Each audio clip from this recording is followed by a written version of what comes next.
Boa noite a todos e todas, meus amigos e amigas, meus irmãos e minhas irmãs. Como sempre, rogo a divina presença que nos encha de paz, que nos abençoe, e saúdo a divina presença existente em cada um e em cada um de vocês. Acredito que esta live será breve, tá? Meu objetivo hoje é conversar com vocês sobre os livros, os opúsculos, cujos lançamentos estão previstos para o próximo mês, o mês de março, tá? Antes, eu quero falar um pouco sobre o trabalho que eu realizo. Isso é importante porque eu me apresento para os irmãos e irmãs que começaram a me seguir há pouco, né? Vou só regular aqui o som aqui do celular. Pronto, beleza. Deixa eu ver aqui, ok. Bem, então para quem começou a seguir meu perfil agora e está achando interessante as postagens que eu faço e os temas sobre os quais eu escrevo, né? Quero aproveitar para agradecer a vocês que estão adquirindo meus livros, tá? Muito obrigado. É graças à aquisição desses livros que eu posso seguir em frente pesquisando, né? Mas como eu estava falando ainda há pouco, para vocês que seguem este perfil, eu sou um pesquisador autônomo, tá? Autônomo não financiado. O que é que isso quer dizer? Eu publico meus trabalhos, tá? De acordo com o que adquiro através dessas mesmas publicações. Tá? Então, como é que eu consigo verba para publicar um livro? Ou eu abro uma pré-venda, né? Por exemplo, 100 livros serão lançados, as pessoas compram, há um prazo para o lançamento desses livros, né? Que ficam em pré-venda. Nem sempre eu consigo concluir o livro no prazo estipulado, por isso o lançamento é previsto para um determinado mês. Às vezes passa um pouco porque pesquisa é isso mesmo, né? Mas sai, tá? Sempre sai. E com os valores que eu arrecado com as pré-vendas, né? Eu consigo custear a pesquisa, levar o livro para a gráfica, enviar os livros para quem os adquire, tá certo? E aí já guardo mais um tanto para continuar realizando as pesquisas. Que pesquisas são essas? Pesquisas bibliográficas e pesquisas de campo. Tá? Quando eu vou garimpar algum livro, quando eu visito algum instituto à procura de material antigo, quando eu vou para uma comunidade indígena entrevistar alguém, tá? Tudo isso é financiado com os valores que eu arrecado com as vendas desses trabalhos que eu escrevo, né? Que eu publico, tá? De modo quase sempre independente, né? A exceção foi a editora Aerion, que publicou o meu primeiro trabalho sobre Tantra, uma introdução ao estudo do Tantra, certo? E quais são as linhas de pesquisa às quais eu tenho me dedicado? Meu principal trabalho literário, que não é apenas um trabalho literário, é o trabalho de minha vida, é minha filosofia de vida, é minha existência na presente encarnação, tá? É o trabalho que realizo sobre a espiritualidade indígena e os cultos a Jurema, tá certo? Eu venho a uma boa jornada já desde 2005, graças a Deus, realizando esses estudos, e já publiquei de modo independente um primeiro livro chamado Espiritualidade Indígena e Culto a Jurema no Rio Grande do Norte, um segundo chamado Fumaça de Mato, tá? Um terceiro chamado Visões de Catimbó, e este ano, com a graça de Deus, irá sair o livro do Mago Juremeiro, e próximo mês, vou falar sobre ele daqui a pouco, a biografia, um ensaio, tá? De biografia do Rei Canindé, certo? Em paralelo, o trabalho que eu realizo sobre o Tantra clássico, não é esse Tantra encarado como um movimento político de emancipação sexual, muito menos esse Tantra meramente orgástico, digamos assim, né? Difundido por aí através de massagens, tá? tá? Mas o Tantra clássico, o Tantra de matriz indo-dravidiana, o Tantra ritualístico, o Tantra que tem livros, que tem práticas meditativas, que tem evocações, rituais de exorcismo, rituais de purificação. Esse é o Tantra que eu particularmente admiro, né? E é sobre ele que eu escrevo também. Em paralelo, sempre que posso, escrevo sobre magia mesopotâmica, tá? Que no campo da alta magia, para mim é a fonte. Há quem diga que o Egito é a fonte. Na minha interpretação, a fonte, por mais que o Egito tenha contribuído gigantescamente, né, com o desenvolvimento da magia cerimonial, da alta magia no mundo, mas a Mesopotâmia merece nossa atenção, tá? É muito possivelmente a fonte principal, a origem, né, mais antiga dessa nossa magia cerimonial ocidental é a Mesopotâmia, por mais que originalmente essa ciência tenha surgido, né, no Oriente Médio, né? Muitos séculos, muitos milhares de anos se passaram e ela chegou até nós dando forma ao que nós chamamos hoje de magia cerimonial.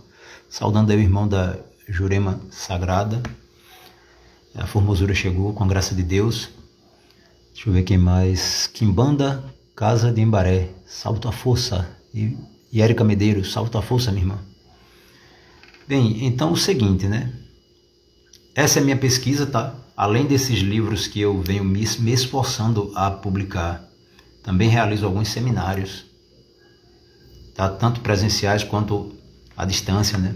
O seminário Magia Indígena e Cabocla, Teoria e Prática, Espiritualidade Indígena e Culto a Jurema, Métodos de Autodefesa Psíquica, outros seminários, né? Enfim, que com a graça de Deus vem me ajudado a manter essa pesquisa, tá? Certo? E agradeço a todos vocês que participam dos seminários, que seguem meu perfil no Instagram, que seguem meu canal no YouTube, tá? Que contribuem que dão dicas, né? Que fazem pedidos de pesquisa também. Estou prevendo realizar outros estudos, tá? Dentro da linha da espiritualidade indígena, principalmente. Boa noite, meu irmão. Salve tua luz e tua força. Então, o seguinte...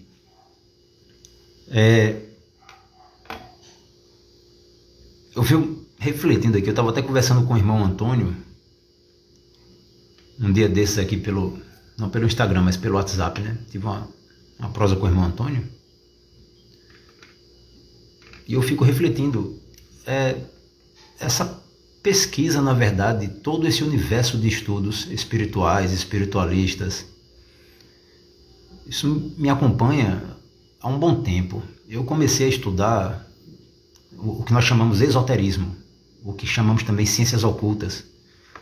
Quando era criança, 1987, 1988, e de lá para cá eu não parei. Durante boa parte da minha vida eu investi tudo o que eu ganhava praticamente na aquisição de livros. E não parei até agora. É algo que me move e eu fico perguntando ao mesmo tempo, isso está valendo a pena? É uma pergunta que eu faço a mim mesmo. Uma outra pergunta que eu faço é o porquê disso, tá? E a vivência, né? A lógica da coisa, que para mim não é uma lógica positivista, é uma lógica espiritual mesmo. É que isso é o meu viver. Eu estou dando continuidade a algo que foi iniciado em momentos bem anteriores, tá? Parando para refletir, tudo o que eu estudei até os 30 anos serviu de bagagem e estrutura para dar início de fato a um trabalho prático com a espiritualidade no universo do Catimbó Jurema, que é a minha tradição, minha filosofia de vida, minha religião, tá? E graças à Jurema Santo Sagrada é que eu tenho abertura para lidar com outras tradições, né? A Jurema vai me orientando e eu vou seguindo as orientações que ela dá com a graça de Deus. Me sinto muito feliz e me pergunto se vale a pena, tá? Por mais que seja algo que me realize como ser humano, realizar esses estudos, escrever esses livros, tá? Ensinar o pouco que eu assimilei ao longo dessa jornada, né? Que continuo assimilando, transmitir para as pessoas isso, tá? A pena só terá valido por completo para mim se também estiver valendo para vocês. Tá? Eu me sinto muito feliz em ser útil, minimamente útil, humildemente falando, na jornada de cada um e cada uma, na jornada espiritual, na jornada de autoconhecimento, na jornada de harmonização com as forças sutis da natureza, com o universo, de união, reintegração com Deus.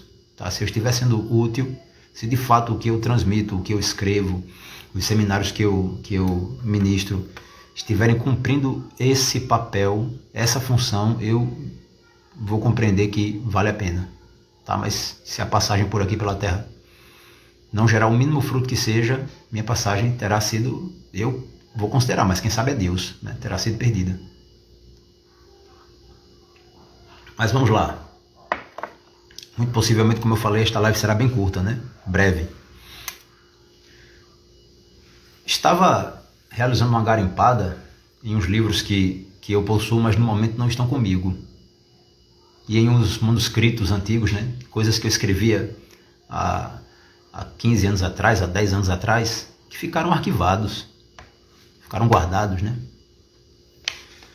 E eu me deparei com alguns papéis antigos, né, manuscritos, e puxa vida, por mais que não sejam de minha linha de pesquisa atual, eu acredito que vale a pena publicá-los também, tá?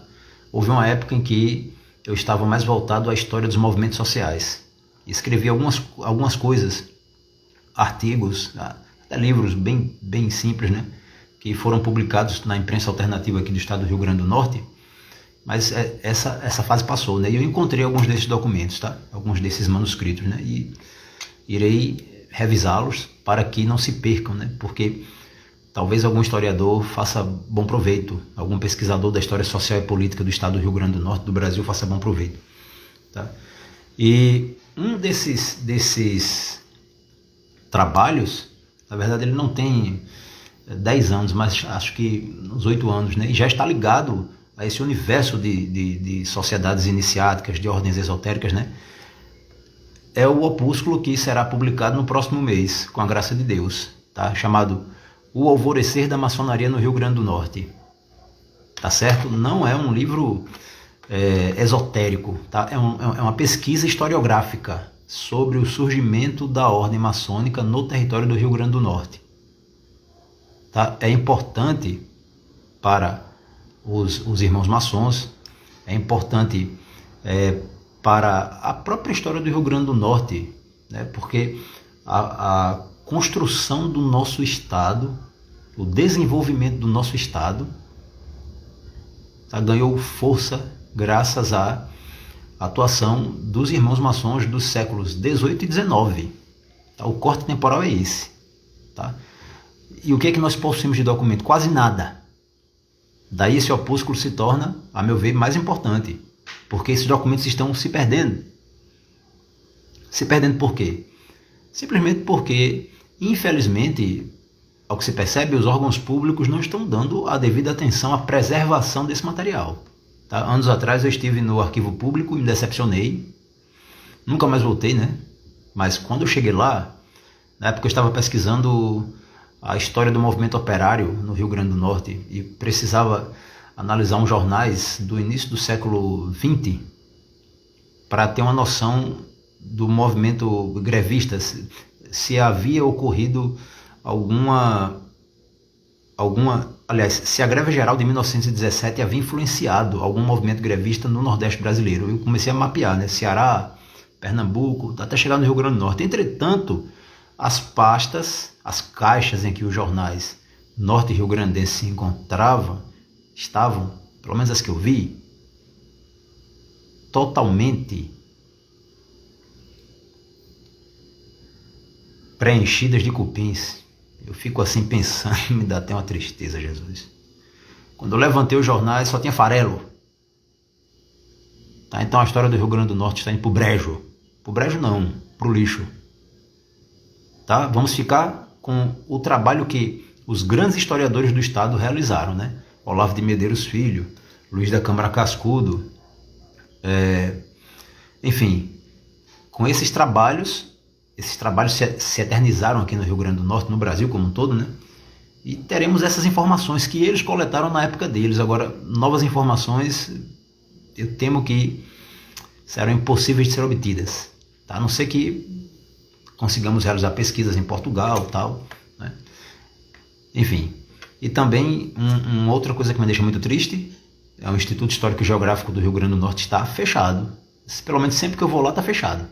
Aí o acervo do Instituto é riquíssimo, riquíssimo.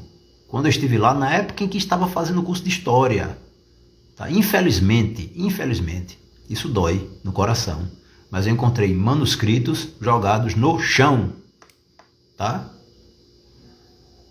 Capacetes de soldados que participaram da Segunda Guerra Mundial escorando janela. Não sei como está agora, sempre que eu vou lá está fechado. Mas e aí? Onde é que está o Estado? Onde estão as autoridades de nosso Estado para tomar conta de nossa história, da nossa história? Tá? Estão por aí preocupados em discutir direita contra esquerda, comunismo contra capitalismo. Enquanto isso, né? Bem, nesse contexto, eu consegui resgatar algumas informações sobre os primórdios da maçonaria no estado do Rio Grande do Norte, né? Então, os primeiros irmãos maçons que chegaram aqui, algumas de suas atuações, né? De modo especial a atuação do irmão Visconde Inhaúma, que tomou foi ele quem tomou a iniciativa de reunir os maçons da então província. O Rio Grande do Norte era uma província, né? Segunda metade do século XVIII. Ele foi quem reuniu os maçons, tá? Que deram, e aí não vou falar muito, né, para não tirar a graça, tá, do opúsculo. Mas eu vou falar sobre alguns desses primeiros irmãos, tá, que trabalharam, que difundiram os princípios maçônicos e realizaram obras maçônicas no território do Rio Grande do Norte, tá? Irmãos de veneráveis memórias, tá? As primeiras lojas maçônicas que foram abertas aqui no Rio Grande do Norte, tá? E alguns desafios que esses primeiros irmãos e essas lojas precisaram enfrentar, assim como as vitórias, as conquistas que eles realizaram, tá? Então, esse é um opúsculo chamado O Alvorecer da Maçonaria no Rio Grande do Norte. Já está todo pronto, graças a Deus, já mandei para a gráfica. Tá? Muito provavelmente até o dia 15 de março estará sendo publicado. Se você que está acompanhando esta live sente de me apoiar nesse trabalho de resgate e preservação da memória historiográfica, tanto da ordem maçônica quanto dos índios e caboclos do Rio Grande do Norte, tá? E quiserem me ajudar adquirindo um desses opúsculos, né? O valor é R$20 para quem adquire presencialmente comigo, tá? E R$25 para quem está em outro estado ou outra cidade, tá? E os R$5 a mais é a média do frete, tá? Dependendo do lugar do Brasil, o frete fica um pouco mais caro, mas o valor com frete incluso para qualquer lugar do Brasil é R$25. Quem sentir de me apoiar na realização desta pesquisa, tá? Entre em contato comigo, ou aqui pelo direct, ou pelo WhatsApp, tá? Me manda uma mensagem e adquire esse opúsculo. Eu acredito que é um trabalho singular, tá? Um trabalho que falta, né? Que estava faltando. E peço a Deus que outros trabalhos possam surgir. Eu lembro que certa vez encontrei um livro escrito por um maçom de destaque aqui no estado do Rio Grande do Norte, um livro do início do século XX. Encontrei no lixo um monturo lá na Praça André de Albuquerque, perto da antiga catedral. Parece que eu tenho um olho meio biônico assim para essas coisas, sabe? Por mais que meu grau seja alto, vocês podem ver aí, ó, que meu grau é bem alto, viu? Não é brincadeira não, o negócio é sério. Tanto que eu tenho dificuldade para ler aqui essas coisas do celular. Um amigo meu, um grande amigo, Lucas Fortunato, salve tua força, Lucas. Uma vez ele estava comigo no sebo, trocentos livros lá, e meu olho batia bem em cima daquilo que a gente estava procurando. E ele dizia, rapaz, eu não acho um. Como é que tu consegue? Eu não sei. Eu acho que é o meu inconsciente que está buscando e aponta para para onde está, mas eu cheguei a encontrar um livro raríssimo, chamado Revelações, escrito em 1928, salvo engano, né? Tá? Que estava em uma pilha de papéis. Meu olho de imediato bateu nesse livro e eu peguei lá. Oxente, o que é isso aqui? E eu ainda era o quê? Um jovem aspirante, um jovem pretendente a aspirante Rosa Cruz. Eu devia ter uns 22 para 23 anos de idade, era um menino, né? Agora eu já estou chegando a meia-idade, com a graça de Deus. Espero ter pelo menos alguns anos de vida para continuar com essa pesquisa e conseguir cumprir o meu propósito na presente encarnação. Bem, o segundo livro, que é uma pesquisa também muito interessante, né? Já não versa sobre ordens iniciáticas, tá? Como a maçonaria, mas é um livro que trata de um personagem que é semelhante ao Rei Malunguinho, né? Que é um ancestral divinizado, na tradição juremeira, um ancestral divinizado. Ele caminhou entre nós, tá? E há relatos históricos que comprovam a existência de um ser humano guerreiro, tá? Caboclo, de origem africana, chamado Malunguinho. Não apenas um, mas os malungos, né? Os malunguinhos, com a graça de Deus, salve a força do rei. De modo semelhante, Canindé também existiu e deixou provas de sua existência. Tá? Para quem não conhece, eu já falei isso em outra live, há uns 5 anos atrás, 10 anos atrás, isso era segredo de Juremeiro, ninguém podia falar isso não. Mas aí um mestre de Jurema divulgou pela internet e acabou que popularizou-se, né? Mas o Morubixava, o cacique Canindé, em nossa religião, o sagrado Catimbó Jurema, pelo menos os antigos juremeiros do território do Rio Grande do Norte consideravam Canindé o rei da Jurema. Tá? Agora, se nós formos analisar essa questão dentro de uma ótica, de uma análise crítica, uma historiografia crítica, né? Compreende-se o porquê. Tá? Compreende-se o porquê. Simplesmente porque Canindé foi filho de um grande guerreiro, um grande líder Tarairiú, tá? Chamado Janduí, certo? E os Janduís foram a etnia que mais se mobilizou contra a expansão colonialista. Então, à medida que no século XVII, lá por 1650, década de 1650, né? Após a expulsão dos holandeses do Rio Grande do Norte e tal, na época era a capitania do Rio Grande, tá? Os portugueses começaram a adentrar nos sertões, levando o gado, ocupando as terras indígenas, né? Expulsando os índios de suas terras, interferindo no modo tradicional desses índios viverem, tá? Impondo uma religião, né? Porque chega um momento que a coroa portuguesa, junto com a Igreja Católica, decide que aquele índio que não aceitar Jesus como Salvador, a Igreja Católica como mensageira dessa verdade, que Jesus é o Salvador da espécie humana, tal. Aquele que não se converteu ao catolicismo e que não se submeter à autoridade do rei de Portugal, o índio que não se converteu ao catolicismo e não se submeter ao rei de Portugal deve ser preso, porque é justo que ele seja preso, a chamada guerra justa, né? Chega a esse ponto, o cara é obrigado a aceitar uma religião e é obrigado a aceitar um rei, para não morrer, para não ver a esposa ser levada, para não ver os filhos serem vendidos, tá? Então Canindé foi o camarada que, sendo filho de Janduí, deu continuidade à resistência do pai e liderou um exército com milhares de índios. O centro, o local, o ponto central em que se desenvolveu essa resistência, tá, que foi chamada pelos historiadores de Guerra dos Bárbaros, Confederação dos Cariris e tal, o centro foi o território do Rio Grande do Norte, a então capitania do Rio Grande. Se espalhou por Paraíba, Pernambuco, tá, Ceará, tá certo? Por outros lugares, né? Mas o centro foi aqui. Foi aqui que o rei Canindé viveu. tá?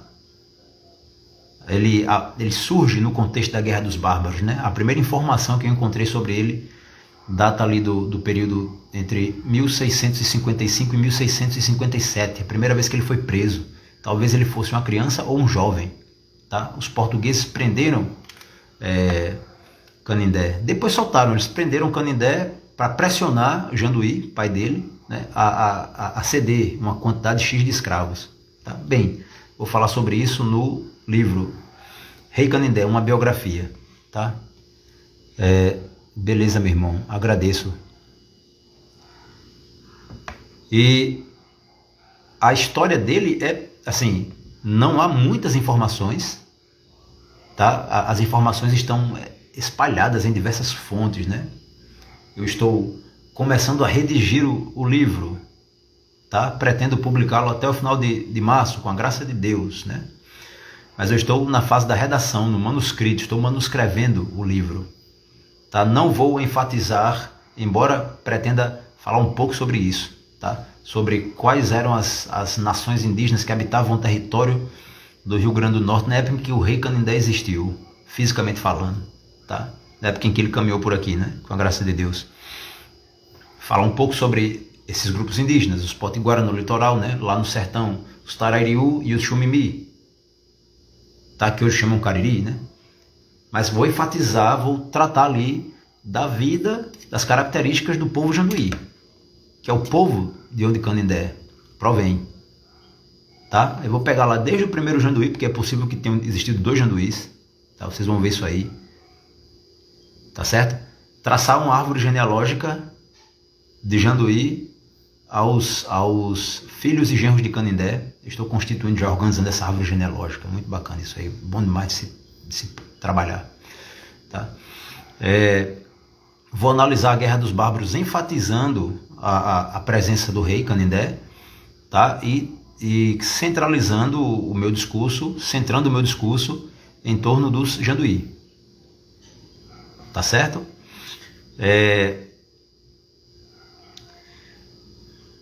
Uma outra informação, bem, essencialmente é isso, tá? Esse opúsculo, na verdade, eu não sei exatamente quantas páginas ele vai ter, porque a cada dia que passa eu encontro uma informação nova, tá? Mas eu acredito que não vai ficar também um livro com muitas páginas, tá? Mas este opúsculo já está em pré-venda. No caso, eu crio grupos no WhatsApp para organizar a pré-venda de cada um desses livros que eu publico, tá certo?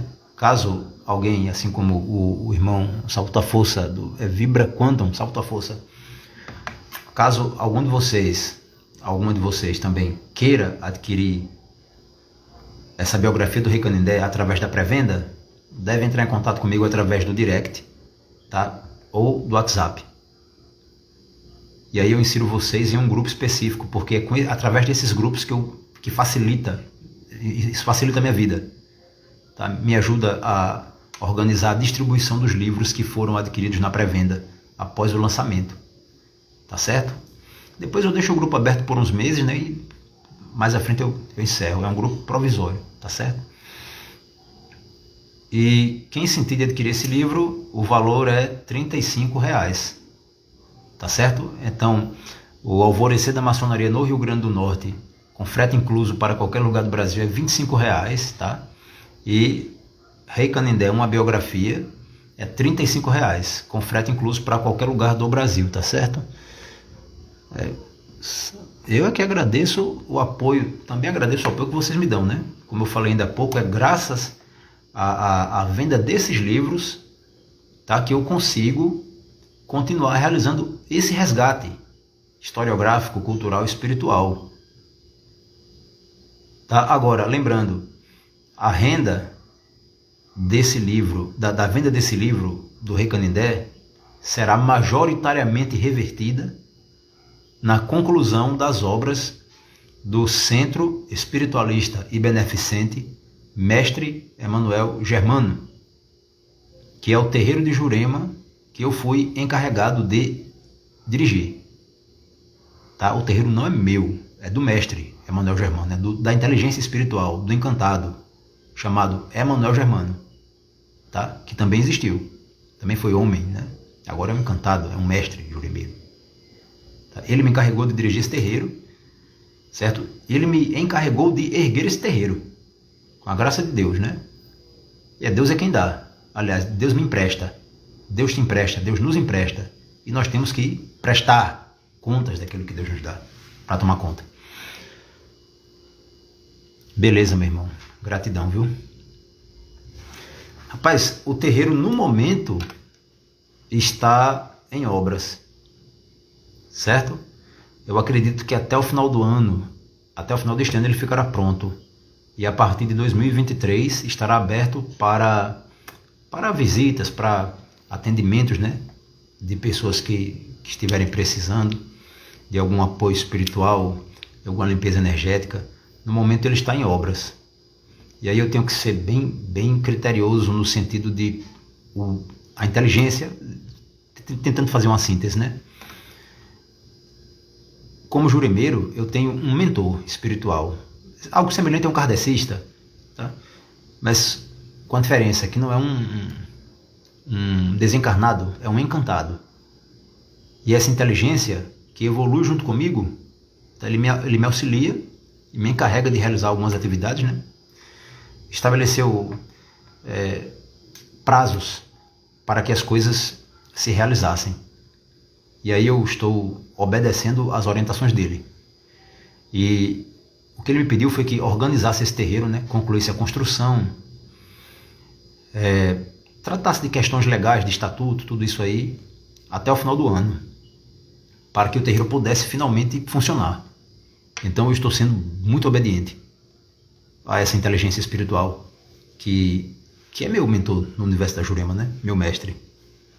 Mas assim que estiver tudo certinho, tudo pronto, o irmão será muito bem-vindo, né? Quem sentir no coração de conhecer a Jurema de minha família será muito bem-vindo, muito bem-vinda, com a graça de Deus e para a honra e glória de Deus. Salve, João Batista Figueiredo, salve tua força, meu irmão. Bem, pessoal, então resumindo a história, tá?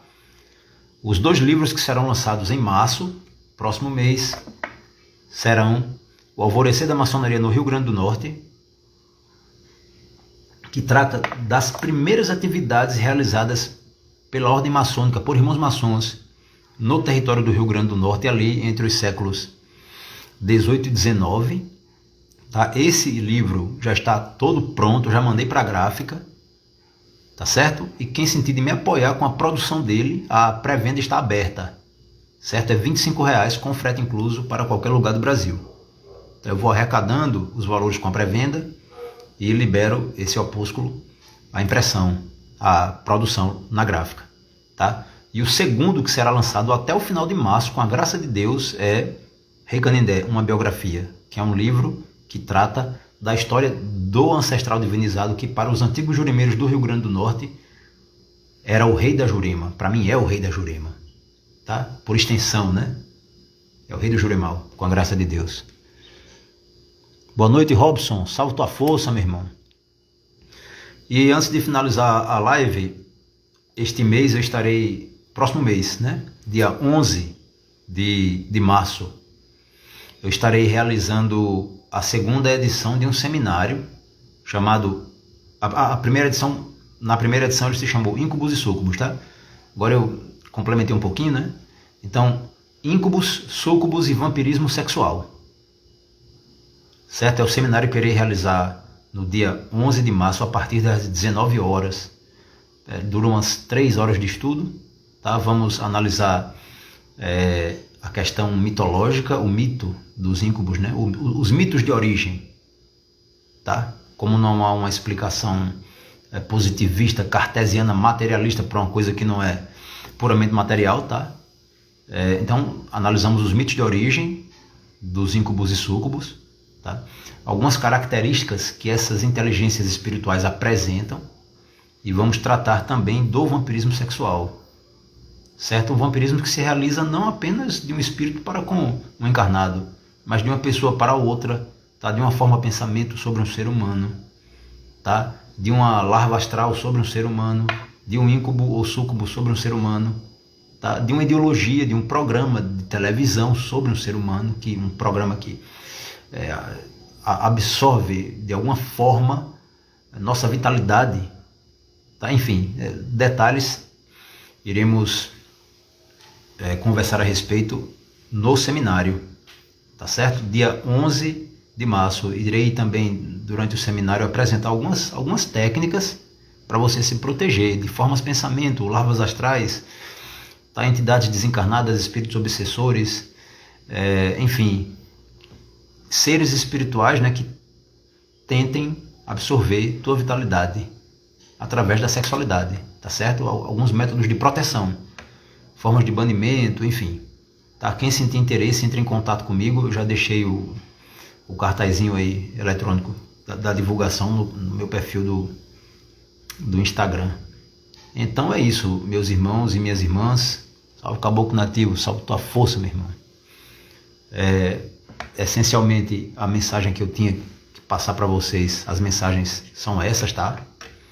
Agradeço demais a vocês que seguem este perfil e apoiam minhas pesquisas, e pretendo seguir me aprofundando nesse resgate, trabalhando pela preservação da espiritualidade ancestral de nosso povo. Beleza? Bom descanso para todos e todas. Bom feriado, tá? O meu carnaval é aqui estudando mesmo, né? Apenas 2 vezes na vida eu aproveitei o carnaval. Quer dizer, eu aproveito estudando, tá? E que cada um aproveite do jeito que seu coração pede, tá certo? O importante é que estejamos buscando sempre a paz interior e a sintonia e a harmonia com o universo. Salve tua força, mestre Breno. Você me chegou na hora que eu tô encerrando, caboclo. Mas vamos conversando. Paz e alegria.